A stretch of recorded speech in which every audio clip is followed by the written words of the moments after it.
구약 성경 320쪽 여호수아 1장 1절부터 4절 제가 봉독합니다. 여호와의 종 모세가 죽은 후에 여호와께서 모세의 수종자 눈의 아들 여호수아에게 말씀하여 이르시되 내 종 모세가 죽었으니 이제 너는 이 모든 백성과 더불어 일어나 이 요단을 건너 내가 그들 곧 이스라엘 자손에게 주는 그 땅으로 가라. 내가 모세에게 말한 바와 같이 너희 발바닥으로 밟는 곳은 모두 내가 너희에게 주었노니 곧 광야와 이 레바논에서부터 큰 강 곧 유브라데 강까지 해쪽 속의 온 땅과 또 해지는 쪽 대해까지 너희의 영토가 되리라. 아멘. 할렐루야. 오늘 또 저와 여러분의 가정, 자녀 그리고 하는 모든 일들마다 하나님의 도우시는 손길로 함께 하시길 주님의 이름으로 축복합니다. 사람들이 하나님의 창조성으로부터 배우는 것들이 많아요. 그래서 과학은 하나님의 그 창조의 능력으로 이루어진 자연 질서 속에서 배워서 이루어진 학문이라고 할 수 있습니다. 사람들이 하나님의 창조성 중에서 배우는 것 중에 하나가 시간 개념입니다. 사람들이 이 시간이라는 개념을 깨달았기 때문에 끝맺음이라는 걸 할 줄 알고 새로운 시작이라는 걸 할 수 있게 된 것입니다. 인류는 특정한 시간에 갖는 반성과 특정한 시간에 갖는 새로운 결단으로 발전과 성장을 이루어 왔다고 할 수 있습니다. 이것은 인류뿐만 아니라 우리 개인도 또는 어떤 공동체도 마찬가지입니다. 저 역시 지난 한 주 동안 특별한 하나님의 은혜를 체험하는 시간을 가질 수 있었습니다. 지난 한 주간은 정말 분주하고 바쁘고 피곤했었습니다. 월요일 날 새벽에 일찍 기차를 타고 서울에 올라가서 웨슬레안 교단장 회의를 참석했습니다. 그리고 총회 임원들의 첫 공식 일정이 순교지 순례로 되어 있기 때문에 다시 기차를 타고 목포에 내려가서 또 차를 타고 임자진리교회 가서 예배드리고 증도에 들어가서 문중경 전도사님 순교기념관에서 1박하며 예배를 드리고 그리고 화요일 날 부산으로 오는 일정인데 춘천에 사시는 총회장님, 증경총회장님 한 분이 이렇게 돌아가셨어요. 총회장이 돌아가시면 교단장으로 장례식을 치르게 됩니다.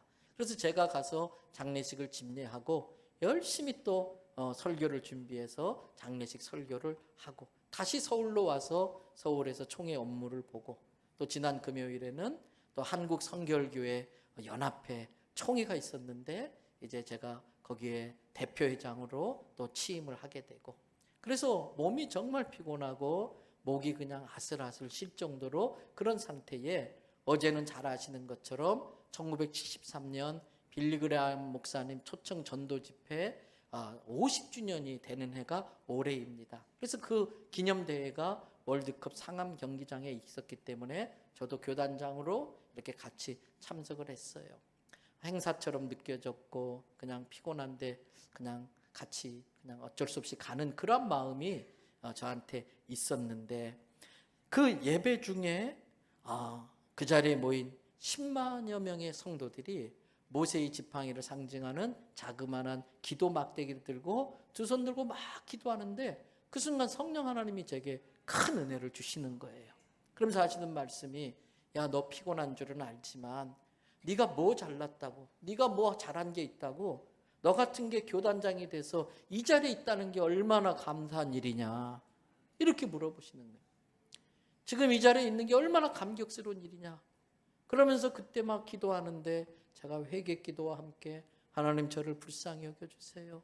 저를 도와주세요. 기도하면서 막 치유와 회복이 일어나는 걸 경험할 수 있었어요.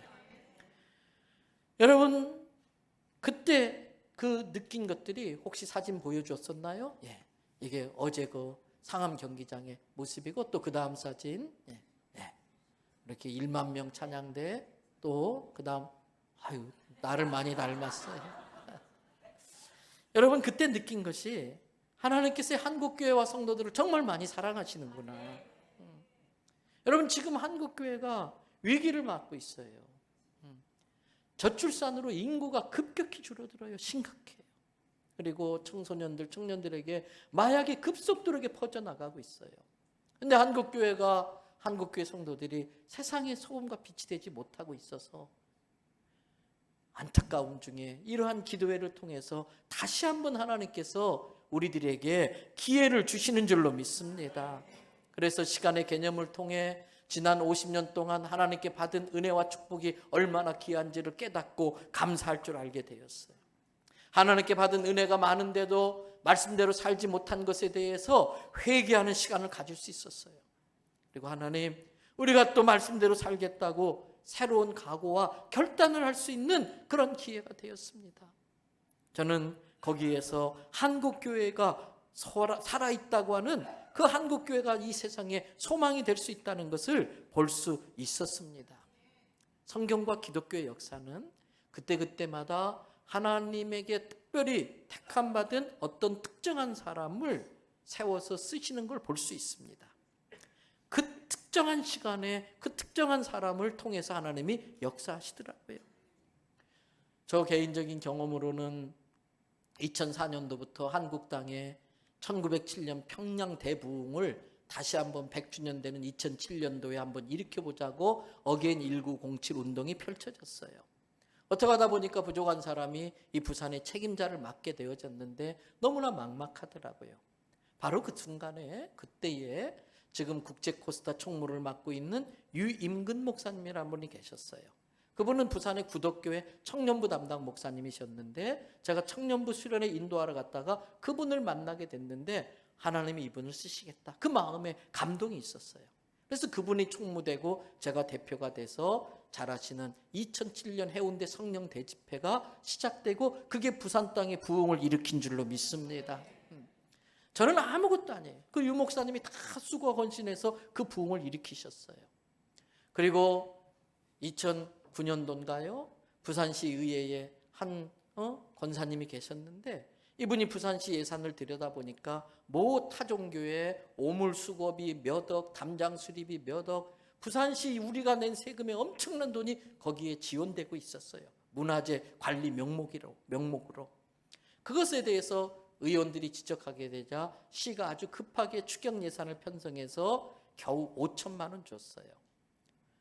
부산의 리더들이 모여서 이걸 어떻게 쓸까 하다가 원도심을 다시 살려내야 된다. 그래서 시작된 게 2009년 광복동 부산 크리스마스 트리 문화 축제입니다.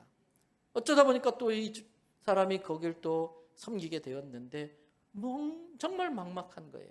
내일이 개막식인데 그날 전날 비가 와서 이 트리 전구가 다 나가고 그래서 우리 문행식 장로님을 비롯해서 우리 교회 청년들이 가서 새벽 2시, 3시까지 그 사다리 놓고 올라가서 그거 다 손을 보고 그래서 겨우 개막식을 치렀는데 그때에 함께했던 분이 여러분이 잘 아시는 이재모 빗자의 사장님 김익태 장로님이세요. 그분의 그 충성스러운 헌신과 협조 때문에 그 트리 축제가 잘 시작할 수 있었어요. 제가 한 게 아무것도 없고 그분들이 다 하셨어요. 그런 것들을 보면서 하나님은 그때마다 특정한 사람을 예비하시고 쓰신다는 걸 깨달을 수 있었습니다. 오늘 본문은 모세의 시대가 마감되고 여호수아 시대가 열리는 내용을 담고 있습니다. 하나님의 시간의 흐름에 따라 모세를 이스라엘의 지도자로 세워서 노예 생활하던 이스라엘 민족을 애굽에서 해방시킵니다. 그리고 다시 시간의 흐름에 따라 모세의 후계자로 하나님이 여호수아를 세우셔서 가나안 정복을 하게 하셨습니다. 저는 믿음이 있습니다. 이와 마찬가지로 하나님께서 부족한 게 많지만 이 종과 함께 우리 대연성결교회를 이 시대의 새로운 부흥의 도구로 쓰시려고 훈련시키셨고 준비시키셨고 써주실 줄을 믿습니다. 은혜는 다시 시작할 수 있는 기회가 주어지는 거예요. 은혜는 다시 시작할 수 있는 기회가 주어지는 것입니다. 나라가 지금 아주 심각합니다. 이대로 가다가 나라의 존폐 위기에 몰리게 됩니다. 여러분 저녁마다 서면을 나가 보십시오. 청년들이 마약을 너무나 쉽게 합니다. 이 마약이 급격히 퍼져나가면 나라는 아주 병이 들고 많은 것입니다. 그 위기가 닥쳐온 걸 아셔서 다시 하나님이 그것들을 막아내고 다시 민족을 살릴 수 있는 기회를 우리에게 경고하고 있는 줄로 믿습니다. 여러분 우리 개인도 그렇잖아요. 원래 우리는 죄로 인하여 멸망당한 실패한 사람들이었습니다. 마귀의 거짓말에 속아 제가 죄인 줄도 모르고 마귀의 종노릇하면서 죄만 짓다가 지옥의 쓰레기처럼 버려질 존재들이었습니다. 그런 우리를 하나님이신 예수님이 찾아오셨습니다.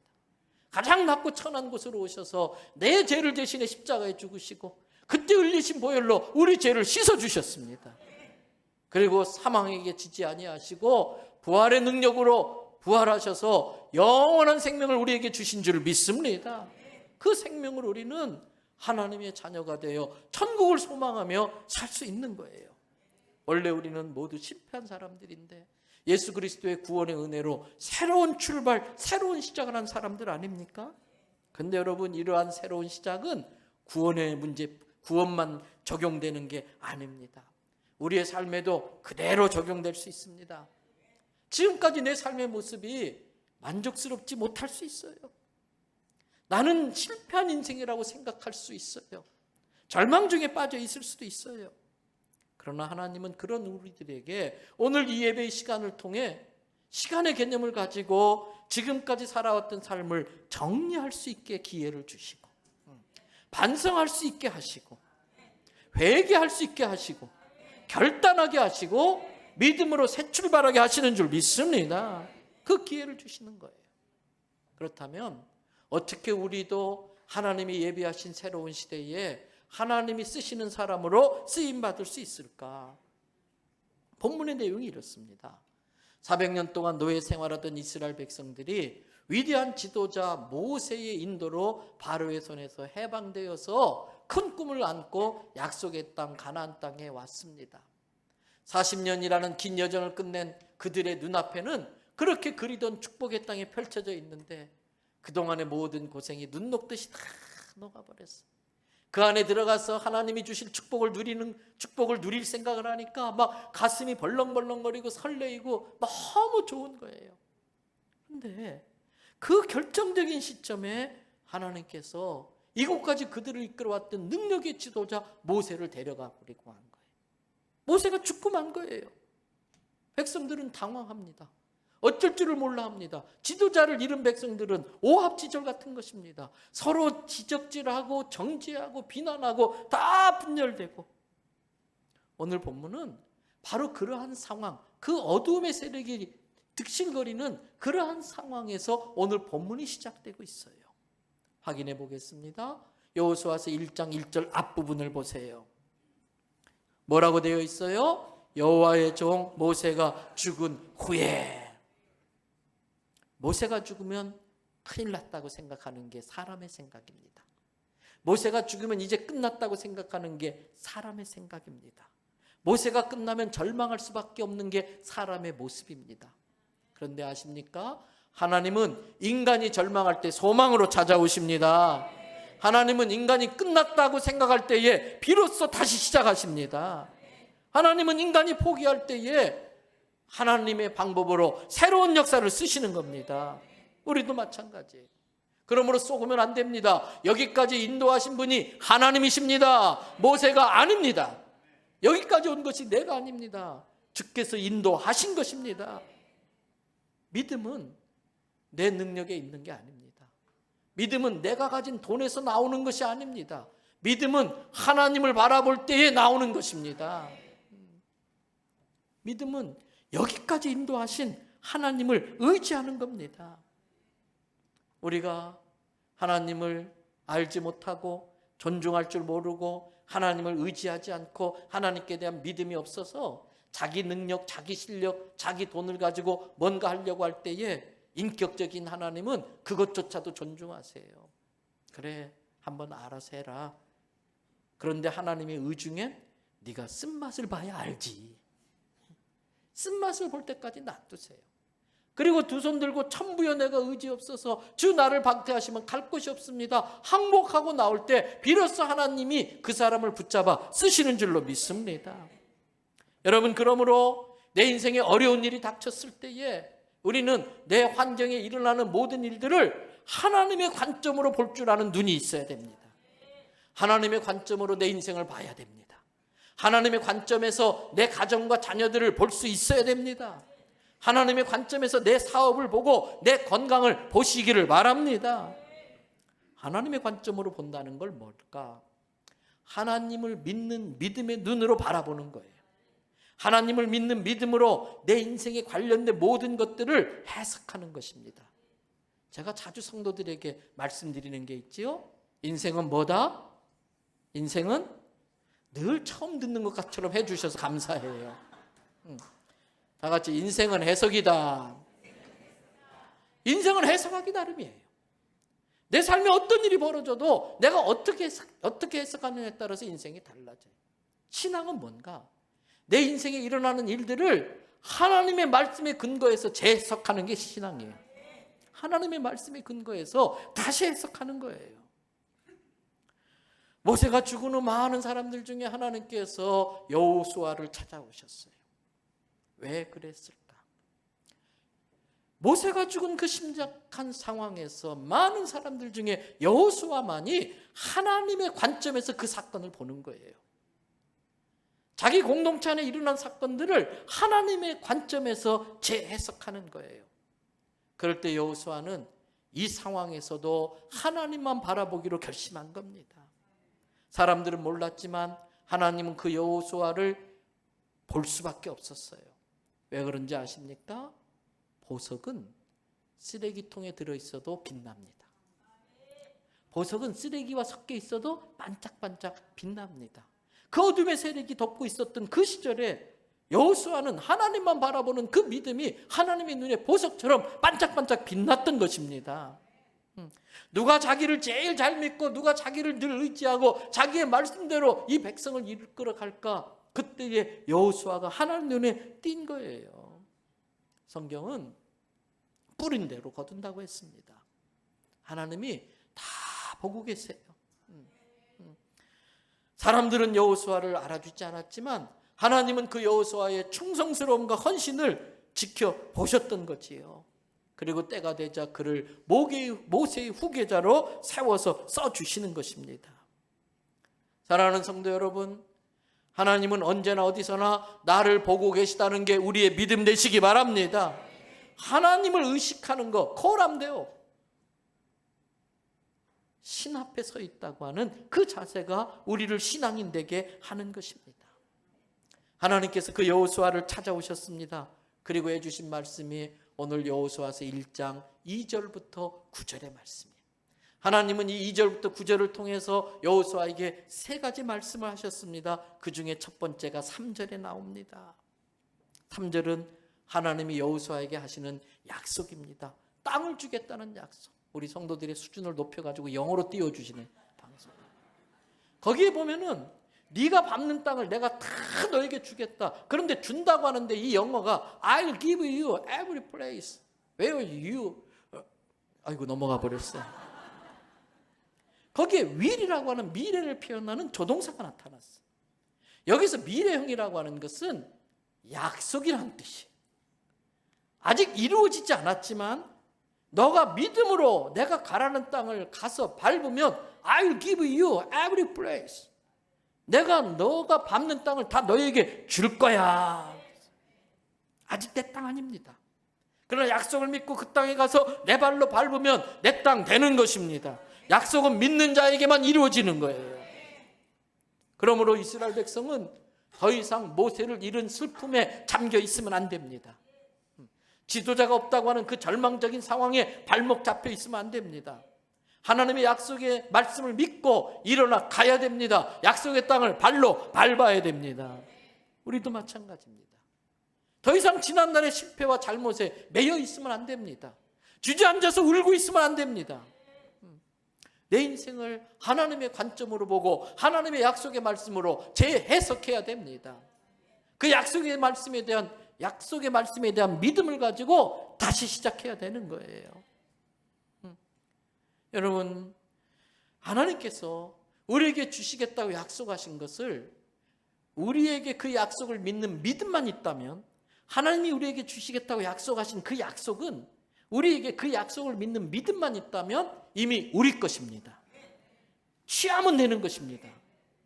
저는 이 경험을, 이 예배당을 건축할 때에 삼각 건물에 있을 때 청년부 다 포함해서 교인들이 200 몇십 명밖에 안 됐습니다. 이 예배당을 지을 땅을 사고 건물을 짓는 것을 할 돈이 없었습니다. 그때 기도하는 중에 성령님이 학개서 말씀으로 너희가 언제까지 내 집을 이 전세집에 둘래? 니네 집은 맨션에 살면서 책망하셨어요. 그래서 짓기로 결심하고 기도할 때에 제게 믿음 주셨어요. 그래서 장로님들이 그랬습니다. 그 당시에 선교비, 구제비, 교육비 하나도 안 줄이고 다 쓰면서도 매달 1,500만 원 정도 남았는데 그걸 모아가지고 건축하겠다고 하시는데 어느 세월에 그걸 건축하겠어요? 그래서 제가 장로님들 이 남는 돈으로 감당할 수 있는 금액을 이자로 낼 수 있다면 은행 돈은 이미 우리 돈인 줄 믿습니다. 이자 감당할 만한 능력의 돈만큼은 은행에 있어도 이미 우리 돈이라고 하는 게 제 믿음이었어요. 그리고 엄청난 부채를 우리가 지지만 하나님의 은혜로 건축 이후에 빠르게 2배 성장만 하면 금액은 그대로 있어도 부담은 반으로 줄어들 겁니다. 믿음으로 시작합시다 그랬더니 우리 장로님들과 여기 계신 성도님들이 아멘 해 주셨습니다. 여러분 그렇습니다. 하나님이 여호수아에게 했던 첫 번째 말씀은 나의 약속을 믿고 믿음으로 출발하라고 하는 것입니다. 오늘 이 시간 저와 여러분들에게 주님이 주시는 음성으로 들려지는 믿음이 있으시기 바랍니다. 두 번째 모세에게 하신 말씀이 5절 말씀이에요. 그 5절 말씀의 내용이 뭐예요? 내가 너에게 했던 약속이 이루어질 때까지 내가 널 떠나지 않을 거야. 내가 너를 버리지 않을 거야. 우리의 힘은 내가 가진 돈에 있는 게 아니에요. 우리의 힘은 내가 쌓은 스펙에 있는 게 아니에요. 우리의 힘은 나와 함께 하시는 여호와께 있는 줄 믿습니다. 그러므로 여러분, 하나님 내게 능력 주세요. 하나님 내 편 되어주세요. 기도 틀린 거예요. 내가 하나님 편에 서면 하나님 능력, 내 능력 될 줄 믿습니다. 내가 하나님 편에 서는 거예요. 하나님은 자기 편에 서서 자기를 믿는 자와 절대 떠나지 않고 함께 하십니다. 하나님을 향한 나의 사랑이 변한 것이지, 하나님을 향한 나의 헌신이 희석되어진 것이지, 나를 향한 하나님의 사랑은 변하는 법이 없어요. 우리가 먼저 하나님을 떠났기 때문에 하나님이 나를 떠났다고 느끼는 것이지 하나님이 떠난 적은 없습니다.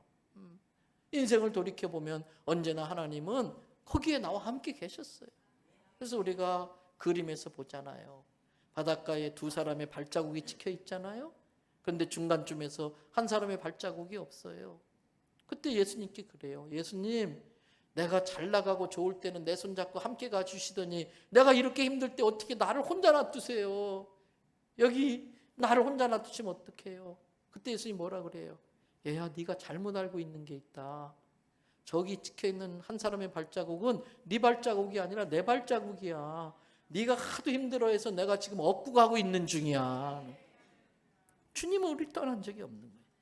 인생은 전쟁터입니다. 사망의 음침한 골짜기가 사방에 널려 있어요. 그럼에도 불구하고 하나님이 우리와 함께 하시면 두려울 것이 없습니다. 다윗도 인생의 어려움을 겪을 때에 시편 17편에서 자기와 함께 해주시고 자기를 지켜주시고 자기 편이 되어주시는 하나님께 도움을 구하는 기도를 하잖아요.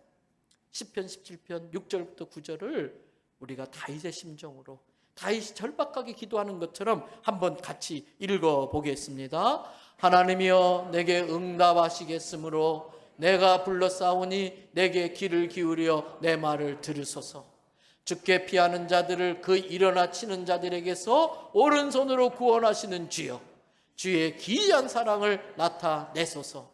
나를 눈동자같이 지키시고 주의 날개 그늘 아래 감추사 내 앞에서 나를 압제하는 악인들과 나의 목숨을 노리는 원수들에게서 벗어나게 하소서. 할렐루야, 할렐루야. 이 기도가 저와 여러분의 기도인 줄로 믿습니다. 그리고 잘 아시는 시편 23편 4절 말씀, 내가 사망의 음침한 골짜기를 지나가게 되는 경우가 생긴다 할지라도 내가 그 사망에게 해당할 걸 두려워한다 안 한다? 왜? 무엇 때문에? 주께서 나와 함께하기 때문에. 주의 지팡이와 막대기로 나를 안전하게 호위하시기 때문에. 그럼 지팡이는 뭐고 막대기 뭐예요? 지팡이는 나한테 쓰는 거예요. 막대기는 원수 마귀에게 쓰는 거예요. 지팡이로 나를 인도하시고 막대기로 원수 마귀를 쳐서 물리치시는 줄로 믿습니다. 그러니까 해받을 두려움을 가질 필요가 없는 겁니다.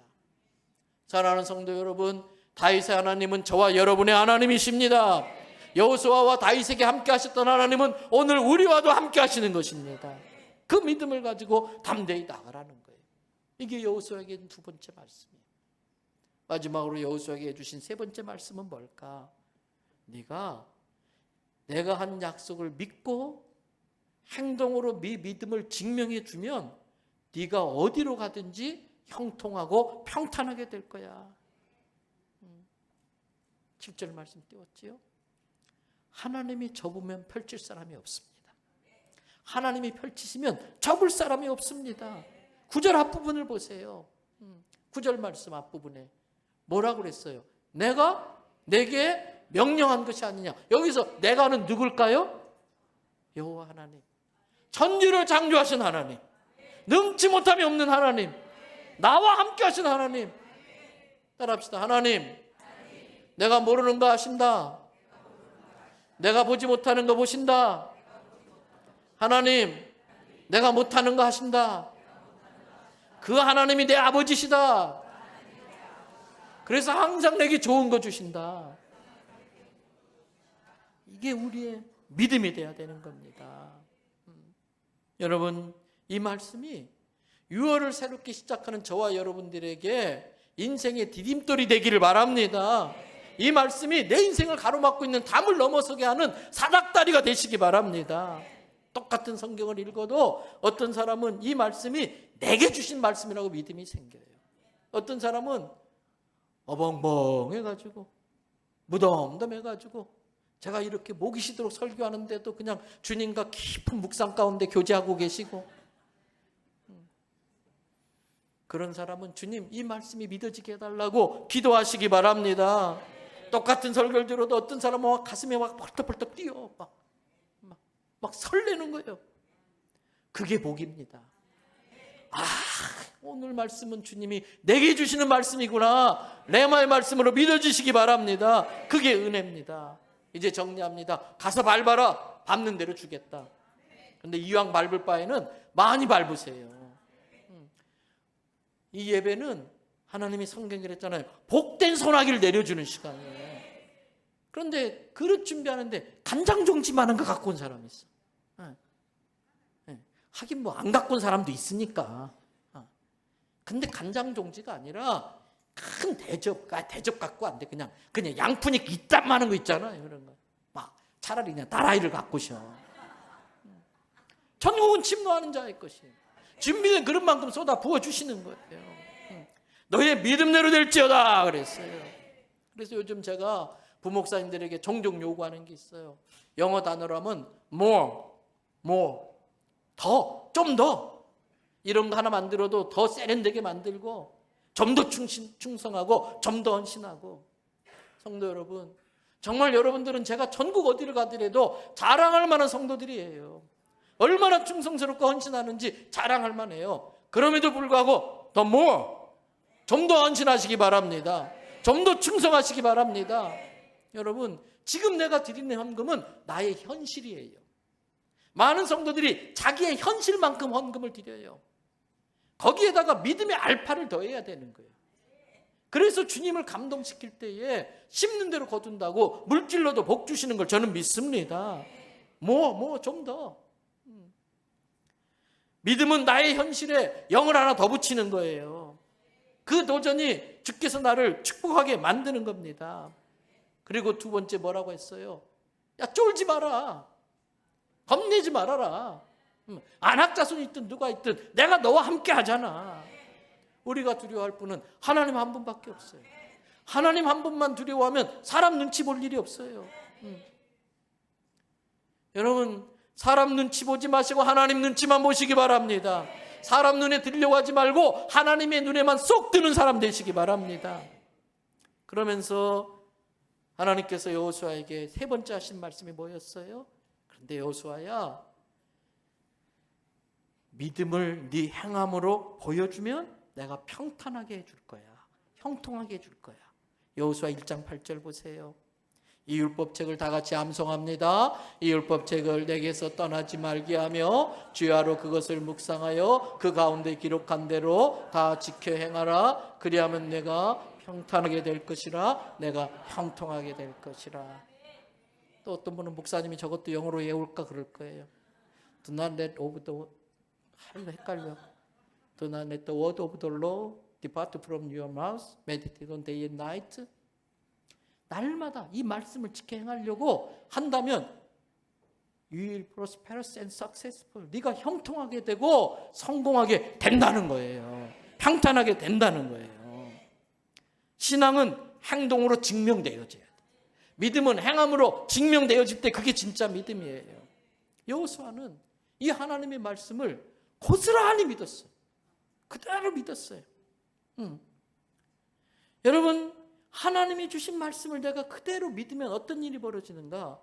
암탉이 달걀 알을 품고 있으면 어느 때가 되면 병아리가 나와요. 믿음은 하나님의 말씀을 품는 거예요. 그거 품고 기도하는 거예요. 그럼 어느 날 내가 믿음으로 기도했던 게 내 눈앞에 현실로 나타나는 거예요. 제가 이 교회 오기 전부터 계셨던 나이 많은 성도님들, 권사님들이 종종 요즘 그런 말씀하세요. 목사님, 제가 이런 날이 올 줄은 꿈에도 몰랐어요. 제가 우리 교회에 이런 일이 일어날 줄은 꿈에도 몰랐어요. 그래서 제가 그래요. 아니, 권사님이 맨날 기도하면서 우리 목사님 세계적으로 써달라고 해서 그렇게 된 거잖아요. 내가 이 고생하는 게 다 권사님 때문이에요. 하나님의 약속의 말씀을 품고 믿음으로 기도하면 어느 날 병아리가 나오는 것처럼 그 믿음이 현실로 나타나는 걸 믿으시기 바랍니다. 그래서 여호수아는 백성들에게 이야기해요. 얘들아, 저 가나안 백성들 강력한 백성이고 여리고성이 있고 저 앞에 요단강이 흐르지만 쫄지 마. 하나님이 약속하셨어. 우리 가자. 3일 뒤에 요단강 건널 거야. 그러니까 백성들이 꼭 이때 건너야 됩니까? 왜? 그때가 곡식 빼는 철인데 요단강 강수량이 제일 많은 때예요. 강둑까지 물이 막 차도 넘칠 때예요. 다리가 있는 것도 아니고 뗏목이 있는 것도 아니고. 꼭 이때 건너야 됩니까? 아이, 건너다가 물에 썩내려가면 죽습니다. 아니야, 하나님 약속했어. 가라고 하셨어. 그리고 건너갑니다. 3일 뒤에. 여호수아서 3장 14절부터 17절에 어떤 일이 벌어졌나 보십시다.